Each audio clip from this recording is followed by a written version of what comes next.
우리가 지난주까지 본 말씀은요, 바울이 유대인들의 구원을 너무너무 소망하면서 하나님께 간구한 내용이거든요. 근데 왜 유대인들이 구원을 못 받고 있느냐?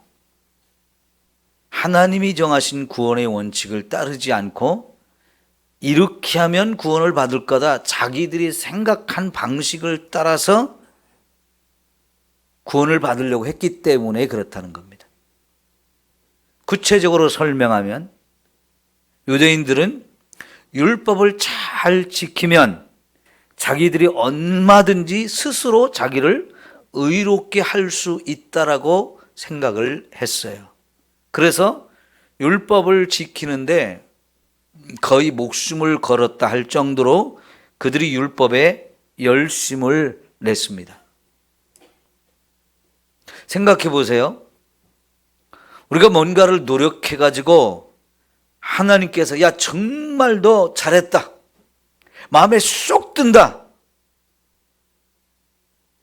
그러면서 하나님이 너는 그 정도 했으면 내가 의롭다고 인정하고 내가 너를 구원할게, 그럴 만한 것이 있을까요? 혹시라도 여러분 가운데 나는 그렇게 할 수 있습니다, 나는 그런 비결을 압니다, 그러신 분이 있나요? 신앙생활을 해도 늘 부족하죠. 하나님 앞에 늘 죄송하고요. 그죠? 이게 진짜 하나님 앞에 살아가는 저와 여러분의 모습이어야 돼요. 그러니까 뭐를 했다고 하나님 나만큼 했으면 됐잖아요, 이렇게 하나님 앞에 내놓고 이 정도면 나 구원해 주셔야죠, 그럴 만한 게 있나요? 여러분, 마태복음 25장에 마지막 이야기가 뭐냐면 심판대 앞에 오른쪽에 설 사람들, 왼쪽에 설 사람들 분별을 하신다고 그랬죠. 그런데 왼쪽에 있는 사람들한테 예수님이 하신 말씀이 나는 너희를 도무지 모른다 그랬어요. 근데 그 사람들은 뭐라고 그랬어요? 주님, 내가 주님을 알거든요. 주님을 위해서 내가 얼마나 열심히 일했는데요. 나 이것도 하고 저것도 하고 하면서 주님을 위해서 열심히 일했는데 왜 나를 모른다고 그래요? 그런다고 그랬어요. 그런데 예수님은 나 너 몰라, 그래서 왼쪽에 서라고 그랬어요. 근데 오른쪽에 있는 사람들한테는 잘했더라 그러셨어요. 너희들이 내가 배고플 때 나를 먹여주었고, 나 옥에 갇혔을 때 너희들이 나를 찾아와서 자꾸 위로도 해주었고, 나 정말 힘들었을 때, 외로웠을 때 너희들이 찾아와서 내 손을 붙들어주고 일으켜주고 격려해준 거 나 너무 감사했다. 그랬더니 그 사람들이 아니요, 내가 언제 주님을 그렇게 했죠? 그들은 자기도 모르게 한 일을 사람들, 내 옆에 있는 사람들이 힘들고 어려운 사람들 이 모양 저 모양으로 찾아가서 이렇게 돕고 섬겼는데 예수님은 그것이 주님을 섬긴 것이라고 하면서 그들이 일이 정말 잘했다고, 나를 그렇게 사랑했으니까 너희들은 오른쪽에 서라 그랬어요. 근데 왼쪽에 서라고 한 사람들 생각해 보세요. 자기들 나름대로 이게 주님을 위해서 하는 일이라고 다 했다는 거예요. 그런데 주님은 나 너 도무지 몰라. 너희들은 내가 배고플 때 나를 찾아와 먹을 걸 주지 않았어. 추운 겨울에 나 헐벗어서 추웠는데 나 입을 거 한 번도 준 적이 없어. 그러시면서 정말 주님이 모른다고 그랬어요. 여러분, 내가 이 세상에서 이게 옳아, 이게 맞아 하면서 했던 것들이 마지막 날에 주님이 너희들은 나하고 아무 상관이 없고 나도 너희를 모른다 그렇게 하시면 너무나 황당한 일 아니에요? 헛된 짓거리 한 거죠. 엉뚱한 짓에 내 모든 걸 쏟아부은 거죠. 그러면 안 되는데 유대인들이 지금 그 짓을 하고 있다는 거예요. 자기들 나름대로 하나님의 율법을 잘 지킬 수 있다고 생각했어요. 그래서 이 지키면 분명히 하나님이 나를 의롭다고 인정한다. 그건 맞아요. 하나님 율법 잘 지키는 사람 의롭다고 인정할 수 있어요. 그런데 문제는 자신이 그 율법을 지킬 능력이 없다는 걸 인정 안 하는 거예요. 유대인은 하나같이 다 그렇게 해야 구원을 받는다라고 생각하면서 율법 지키는 일에 열심을 냈어요. 그런데 오늘 말씀 11절에 보니까 구원받는 사람은 어떻게 구원받는다고 얘기하고 있어요? 성경이 이르되 시작 누구든지 그를 믿는 자는 부끄러움을 당하지 아니하리라. 요 말을 13절 다시 읽을게요. 13절 시작 누구든지 주의 이름을 부르는 자는 구원을 받으리라. 자, 11절과 13절이 사실은 같은 얘기를 하는 건데요. 11절은 이사야 28장의 말씀을 인용한 것이고 13절은 요엘서 2장을 인용한 거예요. 그런데 서로 다른 시대, 다른 선지자가 얘기했지만 같은 얘기를 하고 있다고요. 11절에도 누구든지라고 말하고 13절에도 누구든지 말해. 누구든지라고 얘기합니다. 그리고 그를 믿는 자, 주의 이름을 부르는 자, 이게 같은 얘기예요. 그러니까 그를 믿는 자, 주의 이름을 부르는 자. 그러니까 예수님을 믿고 예수님의 이름을 부르는 자는 부끄러움을 당하지 않는다. 다시 말해서 구원을 받는다. 이렇게 말씀하는 거죠. 자, 이게 구원의 원칙입니다. 구원의 원칙, 구원의 공식이에요. 어떤 사람이 구원받는다고요? 주를 믿는 자. 그러면 이게 구약시대 이사야 선지자가 말하고 또 구약시대 요엘 선지자가 이게 구원의 원칙이라고 선지자들이 탁 얘기를 했어요. 그러면 유대인들도 그렇게 알고 이렇게 살아야 되는 거 아니에요? 그런데 이런 선지자들이 말을 주셔서 이게 다 기록이 됐고 유대인들이 이런 말씀을 다 읽고 배우고 했는데도 이 말씀을 못 깨닫고 엉뚱한 짓을 한 거예요. 정말 안타깝지요. 그러니까 사도 바울이 자기 민족을 보면서 왜 이런 선지자들이 오래전부터 이렇게 말씀해 주는데 이런 말씀을 못 깨달고 자꾸 엉뚱한데 열심을 내느냐 이렇게 말하고 있는 거지.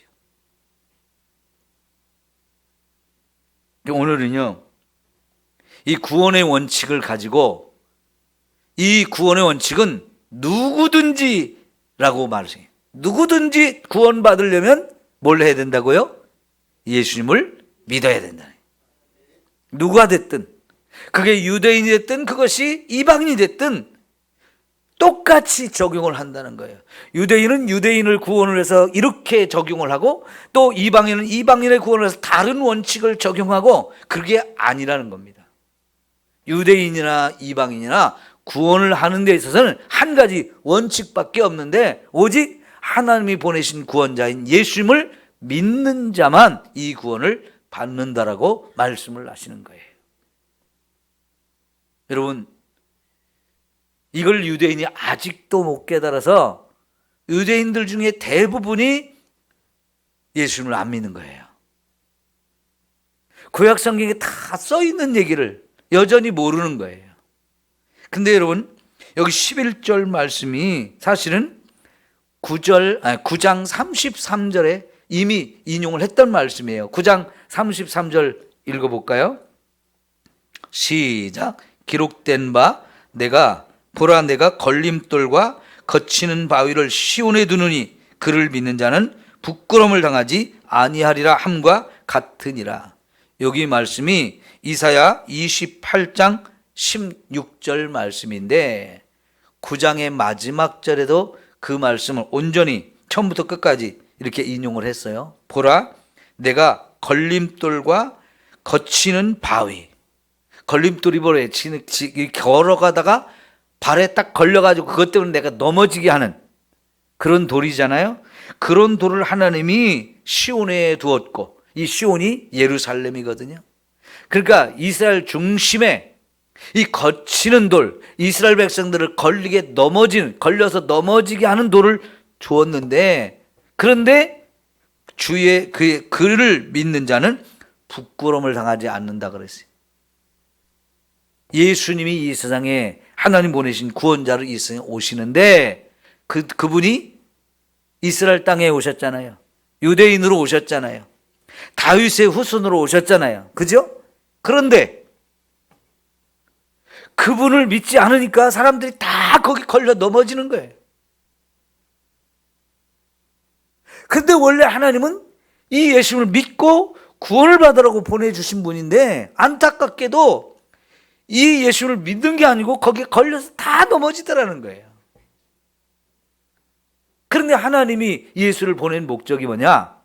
그를 믿는 자는 부끄러움을 당하지 않게 하는 거다.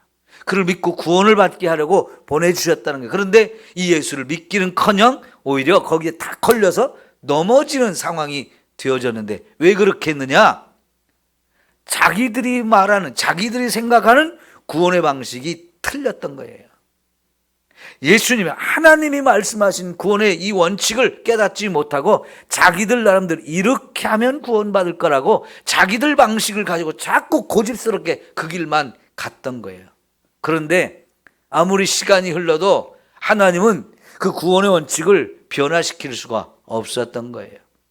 그래서 요엘 선지자가 다시 한번 우리에게 가르쳐 주는데, 누구든지 주의 이름을 부르는 자는 구원을 받으리라. 정확하게 우리에게 다시 또 설명을 해줬어요. 그럼 여러분 12절을 보세요. 여기 누구든지라고 하는 말을 더 구체적으로 설명해 주는 말이거든요. 11절과 13절에 누구든지라고 하는 그 말을 12절에 뭐라고 하냐? 유대인이나 헬라인이나 차별이 없음이라. 누구든지라는 말 속에 유대인이 됐든 유대인이 아닌 모든 이방인 모두에게 하나님이 똑같은 원칙을 적용하시는데, 한 분이신 주께서 모든 사람의 주가 되신다. 우리가 믿는 하나님은 한 분이에요.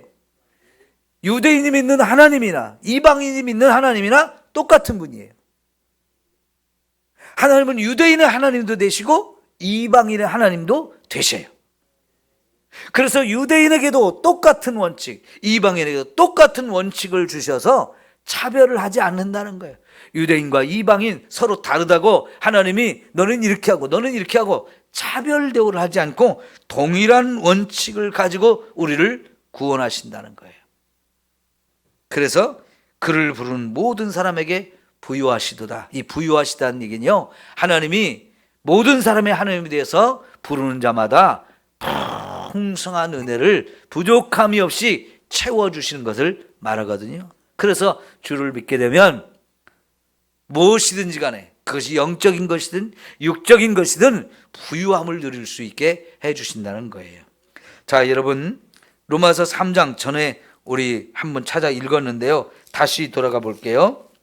로마서 3장으로 가봅니다.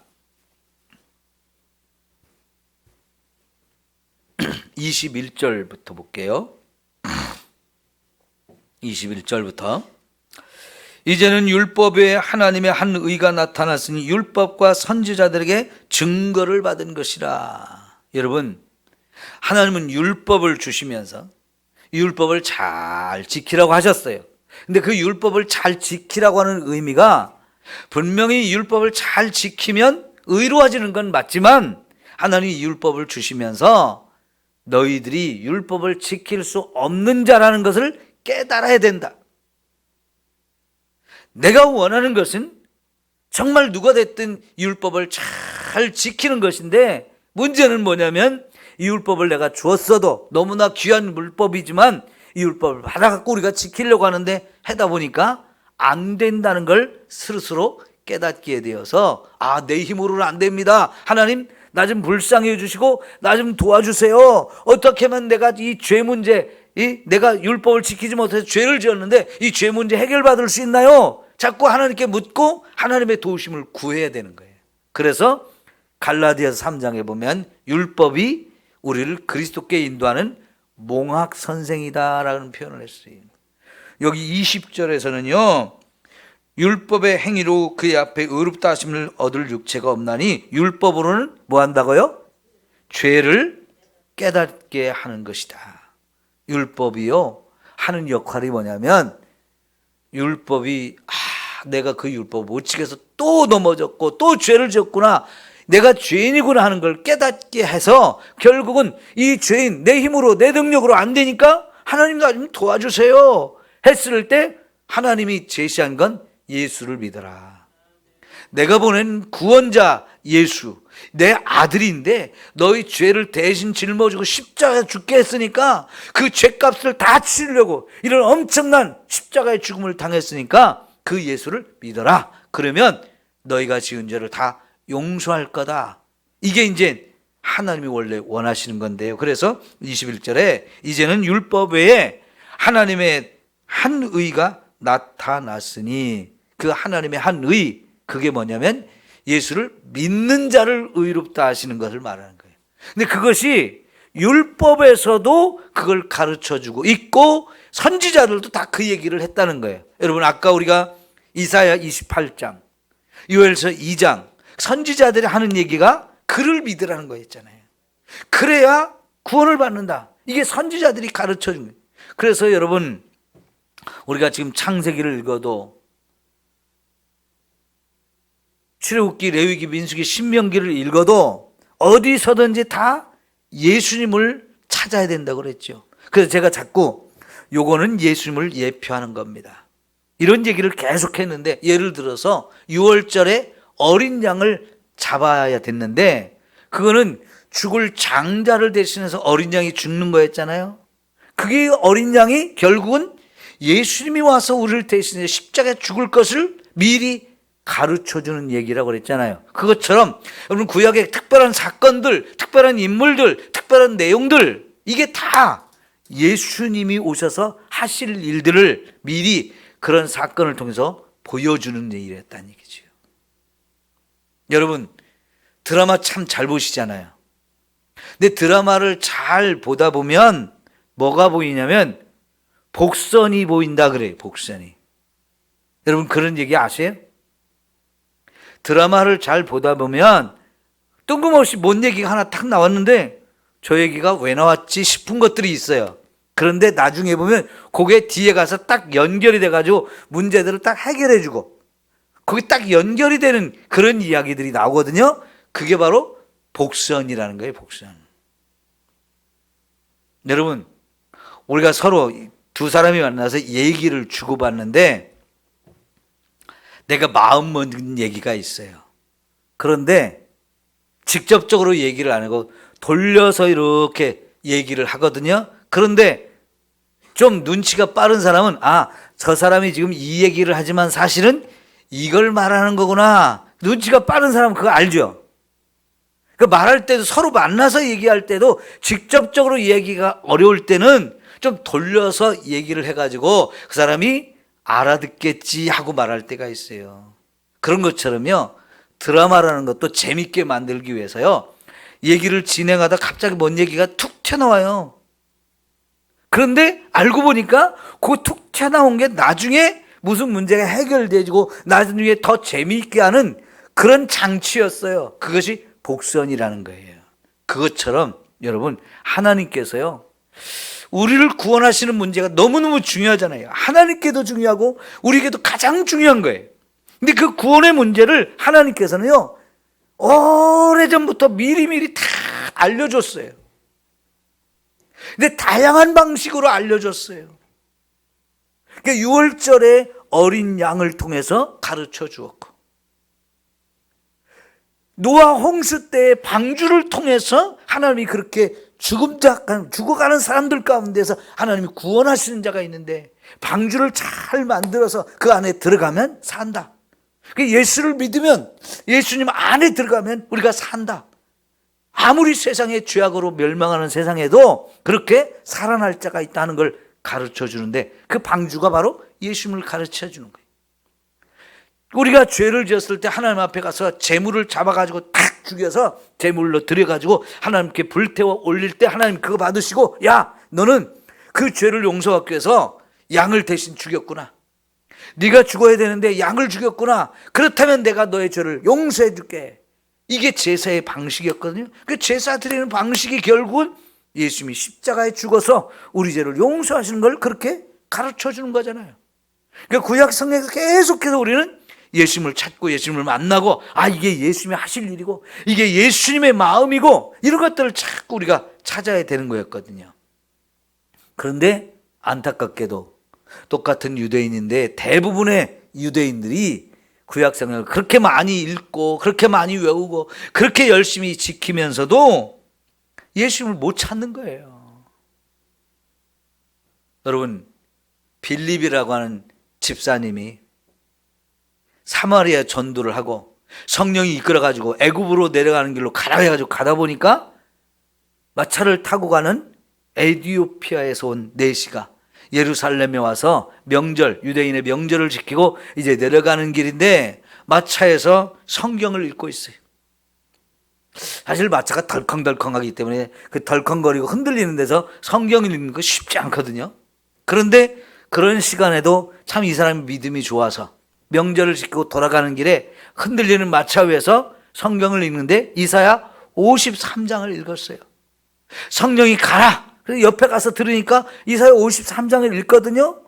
그래서 빌립이 물어봐요.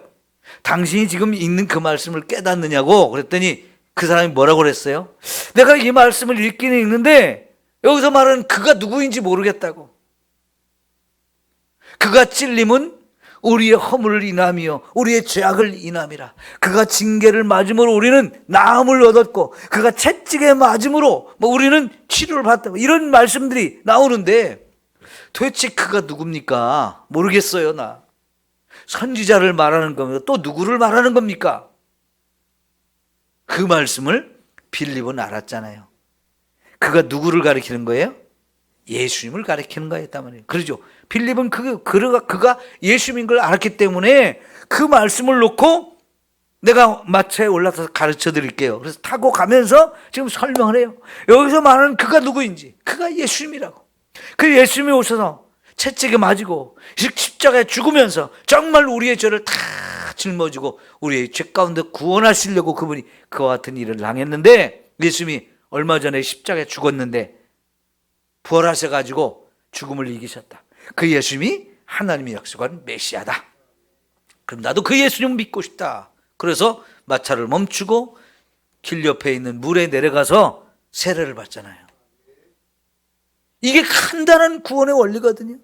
성경 어디를 봐도, 구약 성경 어디를 봐도 다 예수님과 연결시켜가지고 그렇게 깨달을 수 있는 건데 못 깨달았단 말이죠. 그래서 자기 힘으로 할 수 있을 거라고 자꾸 율법을 지키고 내 힘으로, 내 능력으로, 내 노력으로 의로하실 거야 이러면서 고집을 부렸거든요. 얼마나 안타까워요. 그런데 오늘 구원의 원리는 그게 아니고 유대인이 됐든 이방인이 됐든 예수를 믿어야 구원을 받는다는 거지요. 근데 이렇게 유대인처럼 미련한 사람들이 우리나라 사람들이에요. 똑같으잖아요. 불교 영향, 유교 영향을 오래 받다 보니까 착하게 살면 천국 간다. 예수 안 믿는 사람 물어보면 다 그 소리예요. 근데 착하게 살지는 않아. 유대인과 우리 차이는 뭐냐면 유대인은 착하게 살려고 막 노력을 해요. 그런데 우리나라 사람들은 그거는 아는데 천국 가려고 착하게 살진 또 않아. 어쩌다 간혹 그런 사람이 있어요. 정말 열심히 착하게 살려고 노력하는 사람이 있어요. 그런 사람들은요 진짜 예수 믿는 사람 부끄럽게 해요. 그러나 그 사람도 자기 고집만 부리는 거예요. 내가 착하게 살아서 천국 갈 거다. 그러나 그건 하나님이 정하신 원칙이 아니에요. 천국은 누가 만들었어요? 사람이 만들었나요? 하나님이 만들었죠? 그 천국을 누가 다스리나요? 하나님이 다스려요. 그 하나님의 집이에요. 그 하나님의 집에 가는데 내가 착하게 살아가지고 거기 올라가겠다. 말도 안 되는 거지요. 저 에베레스트 산도 너무 높아가지고 거기 한번 올라가려면 올라가다 죽는 사람이 부지기수거든요. 그러니까 우리는 아이고 에베레스트 산 같은데 나 못 올라가. 아예 갈 생각을 안 하잖아요. 그 뭐 어몽길 같은 사람 어쩌다 막 산 높은 산에 올라가는 거 막 열심히 연습하고 체력 길러가지고 사람들 돈 많이 받아가지고 죽기 살기로 목숨 걸고 갔다 왔어요. 그거 막 자랑하고요. 부럽다고 하면서 또 다른 사람도 가고 그러는데 거기 올라가다 죽은 사람 더 많지요. 그런데 에베레스트 산도 못 올라가는 게 대부분인데 천국은 자기 힘으로 올라간다고요? 가능한 얘기예요? 불가능한 얘기예요? 비행기 타면 갈 수 있나요? 우주선 타면 갈 수 있나요? 요새 미국의 일론 머스크라는 사람이 트럼프하고 엄청 친해가지고요. 아들보다 막 더 옆에 앉히고 같이 밥 먹고 축제하고 그러는데 일론 머스크가 하는 일 중에 하나가 뭐냐면요. 우주선을 어마어마하게 만들어가지고 한 번에 올라갈 때 100명 이상 태워 갖고 가는 우주선을 자꾸 만들어 갖고 실험을 하고 있어요. 우주선 옛날에는 겨우 2명, 3명 이렇게밖에 못 갔다 왔잖아요. 근데 이거 이제는 우주선 많은 사람 한꺼번에 태우고 가겠다고 100명 이상 타고 가는 우주선 만들어 갖고 막 쏘아 올리는 실험들 계속 하고 있거든요. 그런 거 타면 천국 가나요? 못 가요. 그런 돈도 없으면서 내가 열심히 착한 일 해가지고 천국 간다고요? 여기 뒷동산이나 한번 갔다 오라 그러세요. 월명 아파트 5층 7, 8번 올라갔다가 내려갔다 오니까 막 다리가 알이 배가지고 뚱뚱 먹어가지고 제가 집에 올라가는데도 힘들었거든요. 며칠 고생했거든요. 여러분, 사람이 힘으로 어떻게 천국을 뭘 해가지고 가겠다는 겁니까? 돈 많이 벌어서 하나님 내 돈 가지고 천국 한 자리 주세요. 이렇게 할 거예요? 공부 많이 해가지고 박사학위 10개 따면 하나님이 인정해 주시나요? 성형수술을 자꾸 해가지고 최고 이쁜 얼굴로 꾸미면 너같이 이쁜 애는 내가 받아줄게 그러시나요? 여러분, 저 인천에 가면 길병원이라고 여기 대야에서 나오신 이길려라는 의사가 길병원을 엄청 크게 만들어놨어요. 근데 90이 넘었는데요, 40대 아줌마보다 얼굴이 더 팽팽하고 이뻐. 이 아줌마는 무슨 약을 먹고 어떻게 피부 관리를 했는지 90이 됐는데 40대보다 더 젊어 보여요. 야, 주름살이 하나도 없어요. 그러면 천국 오라고 할까요? 가능한 게 없어요. 여러분, 진작에 그런 방법 있으면 서로 할 수 있는데 아예 포기하세요. 그 방법이 안 됩니다. 하나님이 인정 안 해요. 하나님의 집인데 하나님이 오라고 해 가잖아요. 너 내 아들이니까 우리 집에 와서 살아. 그거는 얼마든지 허락해 줄 수 있는 거잖아요. 그죠? 근데 우리는 하나님의 아들이 아닌데 어떻게 하나님의 집에 내가 노력해가지고 내가 힘을 써가지고 가겠다고 그러는지 참 용감무쌍한 거예요. 무식하고 용감한 거예요. 그건 안 되는 방법을 하겠다고 고집부리고 할 수 있다고 이렇게 하는 건데요, 안 됩니다. 자, 다시 한번 구원의 방법은 주의 이름을 부르는 자, 주의 이름을 믿는 자만 가능해. 이게 성경 전체에서 말하는 정확한 구원의 원칙이에요. 사도행전 16장 31절에도 뭐라고 그랬어요? 주의 이름을 부르는 자는 구원을 얻으리라. 주의 이름을 부르는 자. 우리 교회 요 앞에 길 옆에 간판에 쫙 하루 종일 24시간 글이 계속 사람들한테 가르쳐 준 게 뭡니까? 주 예수를 믿으라. 그러면 너와 내 집이 구원을 얻으리라. 이게 계속 보여주고 있어요. 보라는 겁니다. 이게 구원의 방법이라고. 근데 사람들 봐도 못 알아들어. 무시해. 그게 무슨 구원의 방법이냐 하면서 읽고도 그냥 지나가죠. 그걸 읽고 깨달아가지고 막 달려들어서 나도 예수 믿겠어. 그러면 얼마나 좋을까요? 근데 못 깨닫는단 말이에요. 왜? 자기 나름대로 이렇게 하면 구원을 받을 거라는 생각을 하고 있기 때문에 그래요. 그러니까 다 틀린 겁니다. 틀린 답 아무리 써봐야 그거는 의미 없죠. 맞는 답을 써야죠. 맞는 답은 오직 하나예요. 그죠? 답이 여러 개면 돼요, 안 돼요? 여러분 학교 다녔든 안 됐든 간에 시험을 봐보면 답은 하나밖에 없잖아요. 나머지는 다 틀린 거예요. 틀린 거 100번 찍어봐야 그 의미가 없어요. 꼭 맞는 답, 그걸 정확하게 써야 답이 되고 인정을 받는 거란 말이에요. 구원의 방법은 오직 하나밖에 없어요. 하나님이 여러분에게 그걸 가르쳐 주시고, 그래서 여러분이 예수를 믿고 그래서 구원받은 거 감사하셔야 돼. 내가 그 답을 어떻게 알았지? 학교 다닐 때는 시험 보면 점수 맞기가 참 힘들었는데, 그죠? 그랬던 분들 많죠? 근데 여러분, 공부를 잘했든 못했든 지금 우리가 예수를 믿는 거 이거 하나만 알고 있으면 100점에 100점. 다른 거 100점 못 만나죠. 이거 100점 맞으면 되는 거예요. 그럼 구원받고 천국에서 영원히 살 수 있으니까요. 이게 생명의 길이니까요. 다른 건 몰라도 이거는 우리가 꼭 알아야 되는데, 야, 내가 이걸 답을 맞췄어. 이 답을 내가 찾았어요. 감사하죠? 너무너무 감사한 일이에요. 자, 그리고 나서 이제 여러분, 이제 제가 좀 설명을 더 해야 돼. 3장, 로마 3장 조금 더 설명을 해야 되는데요. 자, 28절 가봐요.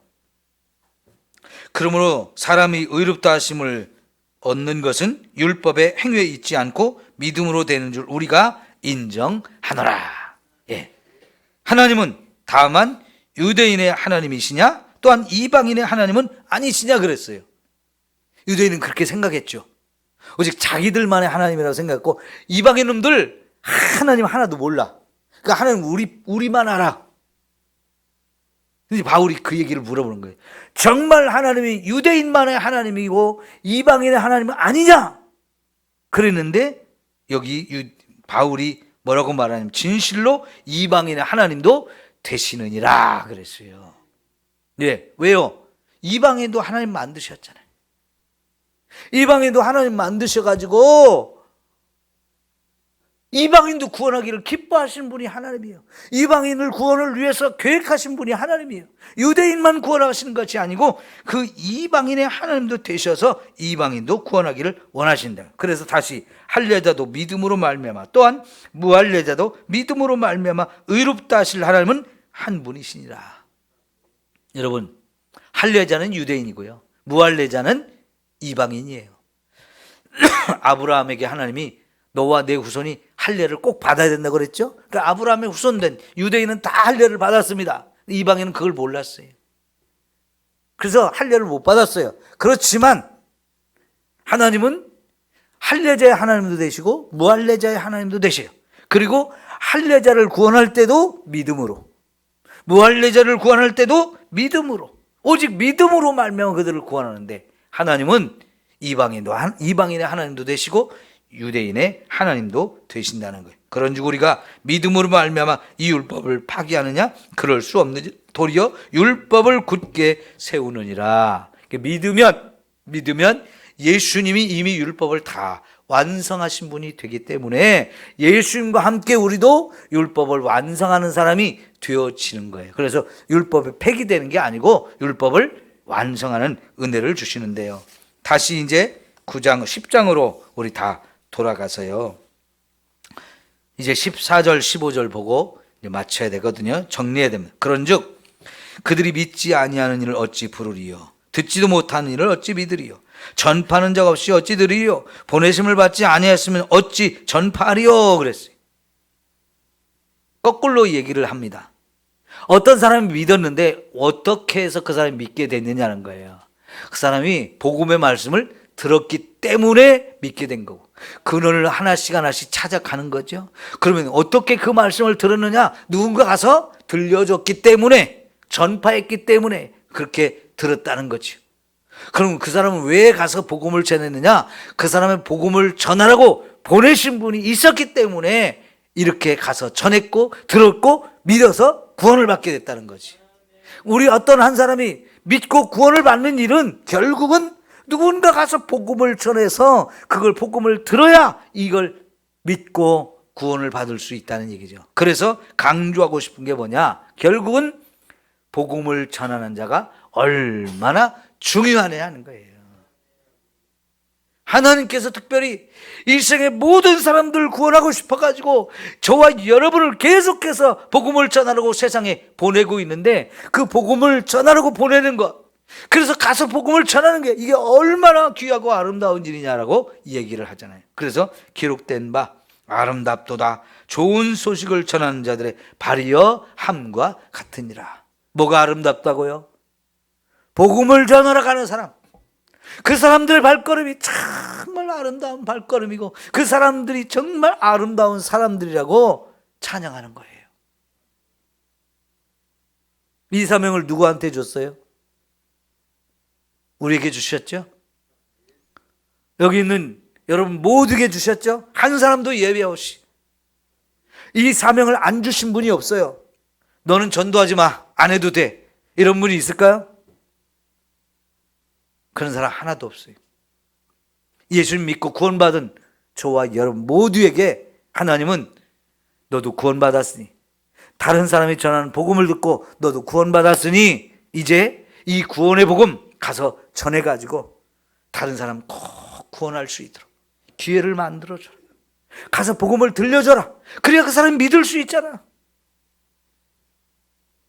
예, 우리가 복음을 전해도 안 듣는 사람, 안 들으려고 사는 부지기수예요. 그래도요, 복음을 전하다 보면 내가 예수 믿겠다고 그런 사람이 나오는 거예요.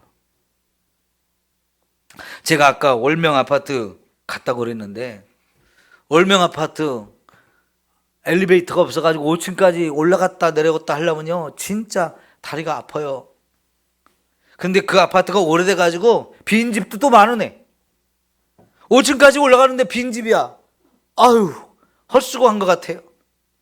근데 5층까지 올라가서 그냥 하나하나 한 칸 한 칸 내려오면서 다 두드려보고 다 사람 있으면 만나서 복음 전하고 그러면서 오는데요, 어제도 가서 했거든요. 한 사람도 예수 믿겠다는 사람이 없어요.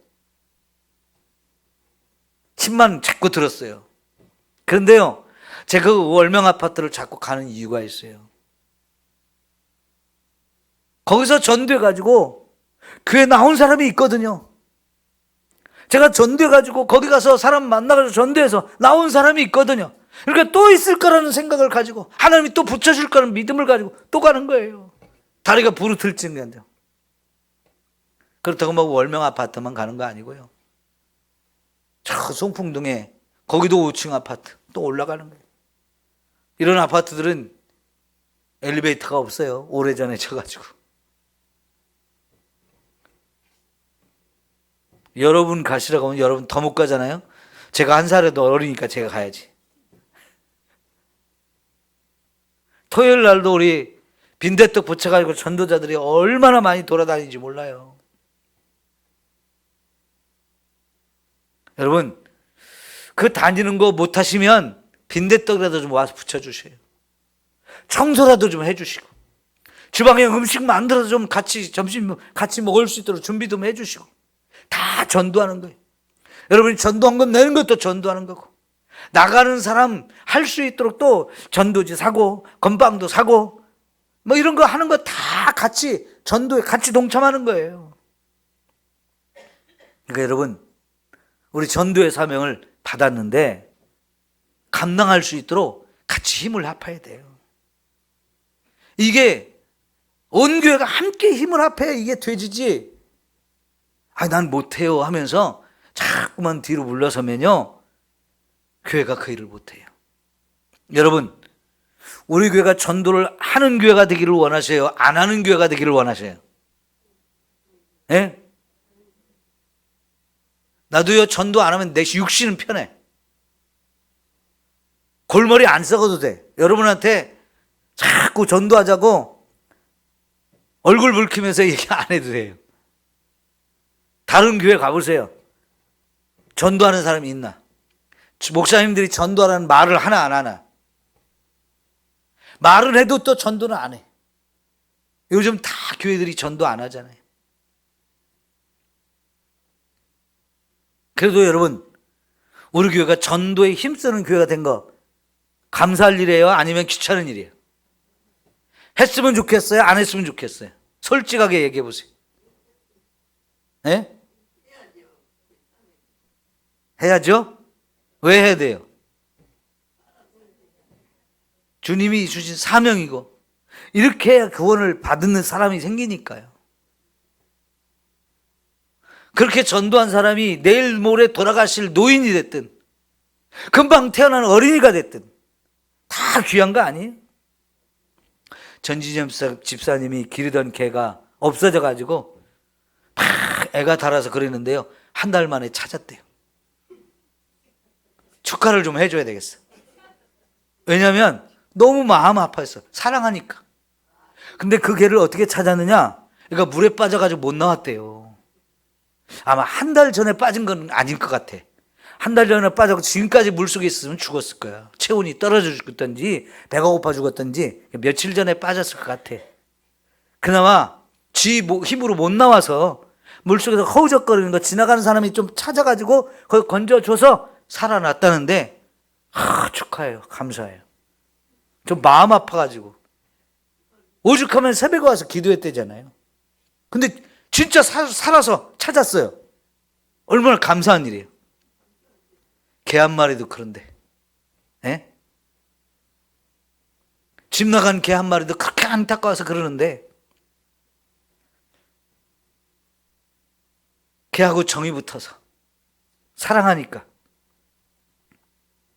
짐승이지만 살리고 싶어서, 찾고 싶어서 그렇게 애탔거든요. 하도 소문이 나가지고 그거 건진 사람이 알려줬어요. 이게 누구 갠지. 전진영 입사가 그 개 잃어버리고 애탄다는 거 얘기 몰랐으면 뭐 그거 건져놓고 자기 집으로 가져갔겠죠. 근데 이 개가 전진영 입사 개냐고 맞으면 와서 찾아가라고. 그리고 연락이 와서 찾은 거 아니에요. 여러분, 우리가 영혼 구원하기 위해서 이 집에도 가고 저 집에도 가고 저 사람도 만나고 저 사람도 만나고 사방에 돌아다니면서 하다 보면요, 하나님이 안타까워서 이 사람 붙여주고 저 사람 붙여주고 구원받는 사람을 자꾸만 붙여줄 줄 믿습니다. 참 몸부림을 쳐야 돼요, 우리가요. 여러분, 아까 말씀하신 대로 그게 사람을 살리는 일이잖아요. 영혼을 구원하는 일이잖아요. 할 수 있는 방법을 자꾸 찾아가지고 이렇게도 해보고 저렇게도 해보고 해봐야 될 거 아니에요.